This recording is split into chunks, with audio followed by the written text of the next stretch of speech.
नमस्कार, हर्ष न्यूज की तेज गति वाली बुलेटिन छत्तीसगढ़ रफ्तार में आपका स्वागत है। चलिए शुरू करते हैं क्षेत्रीय खबरों की तेज बुलेटिन छत्तीसगढ़ रफ्तार। छत्तीसगढ़ में सर्दी ने दस्तक दे दी है और नवंबर महीने में ठंड ने अपना रिकॉर्ड बना लिया है। राजधानी रायपुर में 11 नवंबर 2023 को न्यूनतम तापमान में 17.5 डिग्री सेल्सियस दर्ज किया गया था, लेकिन रविवार को यह गिरकर 16.8 डिग्री सेल्सियस पर आ गया, जो इस सीजन में सबसे कम तापमान है। शहर के बाहरी इलाकों में तो पारा और भी गिरकर 15.2 डिग्री तक पहुंच गया। बिलासपुर रेलवे स्टेशन के ऐतिहासिक बिल्डिंग को बदला जा रहा है और फाइनल ड्राइंग डिजाइन बनाने का काम अंतिम चरण में है। जैसे ही यह तैयार हो जाएगा, इसका डिस्प्ले किया जाएगा ताकि आम जनता इसे देख सके। पुरानी बिल्डिंग यथावत रहेगी, उसे रेल प्रशासन ने म्यूजियम बनाने का निर्णय लिया है। हालांकि अभी फाइनल डायग्राम बनने में कुछ समय लगेगा। जोनल स्टेशन की इस ऐतिहासिक बिल्डिंग को संरक्षित करने के लिए अभियान चलाया गया था, जिस पर रेलवे ने इसे तोड़ने का निर्णय वापस ले लिया है। इसके अलावा यह भी ऐलान किया है कि बिल्डिंग को म्यूजियम बनाकर संरक्षित रखा जाएगा।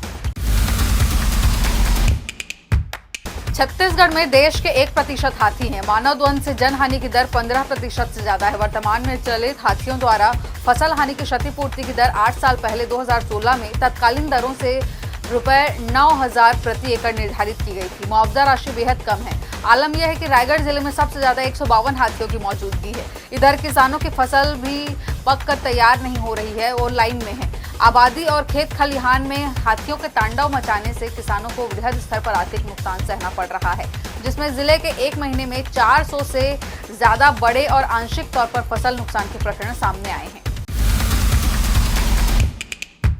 अब छत्तीसगढ़ की मस्जिदों में हर जुमे यानी शुक्रवार की नमाज के बाद होने वाली तकरीर के लिए वक्फ बोर्ड की मंजूरी लेनी होगी। किस विषय पर तकरीर कर रहे हैं, इसकी जानकारी लिखित में देनी होगी। यह आदेश राज्य वक्फ बोर्ड के नए अध्यक्ष ने प्रदेश भर की मस्जिदों के मुतवल्लिक को पत्र लिखकर भेजा है। छत्तीसगढ़ राज्य वक्फ बोर्ड के अध्यक्ष और भाजपा नेता डॉक्टर सलीम राज ने बताया कि मुतवल्लियों को भेजे गए पत्र में लिखा गया है कि तकरीर की विषय वस्तु पर बोर्ड से मंजूरी लेने के बाद ही तकरीर की जा सकेगी। यह आदेश 22 नवंबर से लागू हो जाएगा। हर मस्जिद पर होने वाली तकरीर पर विशेष नजर रखी जाएगी। निकाय चुनाव से पहले भारतीय जनता पार्टी अपनी टीम को नया कलेवर देने जा रही है। दरअसल प्रदेश में नए सिरे से सदस्यता अभियान चला। अब संगठन के अलग अलग पदों पर पदाधिकारी बदले जाएंगे। इसके लिए पार्टी के इंटरनल इलेक्शन होंगे। इसके लिए भाजपा ने हाल ही में समिति बनाई है। समिति बनते ही कांग्रेस की ओर से प्रदेश कांग्रेस अध्यक्ष दीपक बैज बोले कि उनके नेताओं में आपसी तालमेल नहीं है, इसी वजह से समिति बनाई गई है। प्रदेश अध्यक्ष को विशेष अधिकार होता है। कुछ शीर्ष नेताओं से चर्चा करने के बाद संगठन का भी फैसला कर सकते हैं, लेकिन समिति बनाकर उस पर निर्णय करना मतलब सीधा है कि सरकार और संगठन के बीच तालमेल नहीं है। ये इनकी गुटबाजी का नतीजा है। रायपुर से लखनादौन तक नए एक्सप्रेसवे बनने की कवायद शुरू हो गई है। लखनादौन से रायपुर तक 6 लेन ग्रीन फील्ड एक्सप्रेसवे का सर्वे का भारतीय राष्ट्रीय राजमार्ग प्राधिकरण करा रहा है। यह 3 रूट पर कराया जा रहा है। उम्मीद है कि करीब 300 किलोमीटर लंबा यह हाईवे रायपुर से बालाघाट होते हुए लखनादौन तक आएगा। इसकी रिपोर्ट दिल्ली भेजी जाएगी। सूत्रों का कहना है कि एक्सप्रेसवे को लखनादौन, छपारा, सिवनी, बालाघाट, रजेगांव होकर निकालने की तैयारी है। अफसरों के मुताबिक निर्णय में सबसे छोटे रूट को प्राथमिकता दी जाएगी। इसके 5 साल के भीतर बन जाने के आसार हैं। इससे दिल्ली से लखनादौन और भारतमाला प्रोजेक्ट के तहत बन रहे रायपुर से विशाखापट्टनम वाले एक्सप्रेसवे जुड़ जाएंगे। सोमवार को बस्तर प्राधिकरण की बैठक बस्तर के चित्रकोट में होने जा रही है। छत्तीसगढ़ की सरकार बस्तर के टूरिज्म को बढ़ाने के लिए नई स्कीम लेकर आ सकती है। चित्रकोट और आसपास के इलाकों को सिलेक्ट करते हुए वहां पर्यटक सुविधाओं को बढ़ाते हुए होटल, रिजॉर्ट वगैरह बनाने की तैयारी चल रही है। इसे लेकर बस्तर प्राधिकरण की बैठक होगी। रविवार शाम रायपुर में इस बैठक को लेकर मुख्यमंत्री साय ने कहा कि हम टूरिज्म को बढ़ाना चाहते हैं। पिछली बार सरगुजा प्राधिकरण की बैठक जशपुर में थी, वहां के स्थानों का प्रचार प्रसार मिला है। बस्तर विकास प्राधिकरण की बैठक हमने चित्रकोट में रखी है। पर्यटन को आगे बढ़ावा मिले, ये हमारा प्रयास होगा। अब देश और दुनिया के लोग वहां आए, समझें, देखें, जानें। पर्यटकों को लाने पर रणनीति बनेगी ताकि लोग यहां आए तो बस्तर में टूरिज्म बढ़ेगा। पिछली सरकार ने 15 महीने पहले डायल 112 शुरू करने के लिए 400 बोलेरो खरीदी थी। 22 शहरों में इमरजेंसी सर्विस डायल 112 शुरू करने के लिए 40 करोड़ में खरीदी गई ये गाड़ियां पिछले 15 महीने से अमलेश्वर स्थित 3री बटालियन के मैदान में ताले में बंद हैं। गाड़ियों में धूल की मोटी परत जम गई है, टायर खराब होने लगे हैं, बैटरी उतर गई है, क्योंकि गाड़ियों को खरीदने के बाद एक बार भी चलाया नहीं गया है।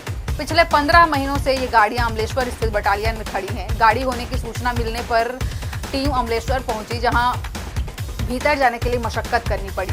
किसी तरह भीतर पहुंचे तो देखा कि गाड़ियां परेड मैदान में खड़ी हैं और बाहर ताला लगा हुआ है। भिलाई में हफ्ते भर पहले हिस्ट्री शीटर अमित जोश के एनकाउंटर के बाद भी इस मामले में पुलिस की कार्रवाई लगातार जारी है। इसी कड़ी में भिलाई नगर पुलिस ने अमित जोश के खास सहयोगी डी संतोष राव को गिरफ्तार कर लिया है, जो अनैतिक कार्यों और गैर कानूनी कार्यों में जोश का साथ दिया करता था। पुलिस ने संतोष की निशानदेही पर अमित जोश द्वारा घटना में इस्तेमाल की गई एक्टिवा को भी बरामद कर जब्त कर लिया है। नई सरकार की नई खरीदी नीति में धान विक्रय के लिए हफ्ते भर पहले से टोकन कटाने का प्रावधान किया गया था। मकसद था काटे गए टोकन का सत्यापन करना। खरीदी शुरू हुए 3 दिन हुए हैं। इस 3 दिन में काटे गए टोकन का सत्यापन शुरू हो गया है।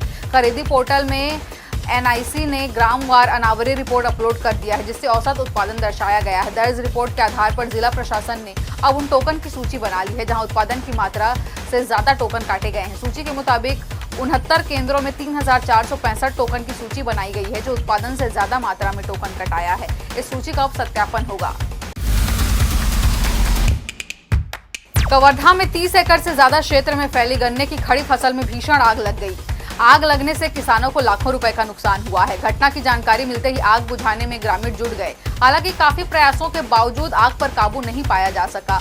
वहीं ग्रामीणों ने तुरंत दमकल विभाग को सूचित किया, लेकिन दमकल की टीम मौके पर देरी से पहुंची। आग लगने के कारणों का अभी तक पता नहीं चल सका है। यह मामला पंडरिया थाना क्षेत्र के कुम्ही गांव का है। छत्तीसगढ़ रफ्तार की आज की बुलेटिन में फिलहाल इतना ही। अपने आसपास की खबरों से जुड़े रहने के लिए बने रहें हर्ष न्यूज के साथ। नमस्कार।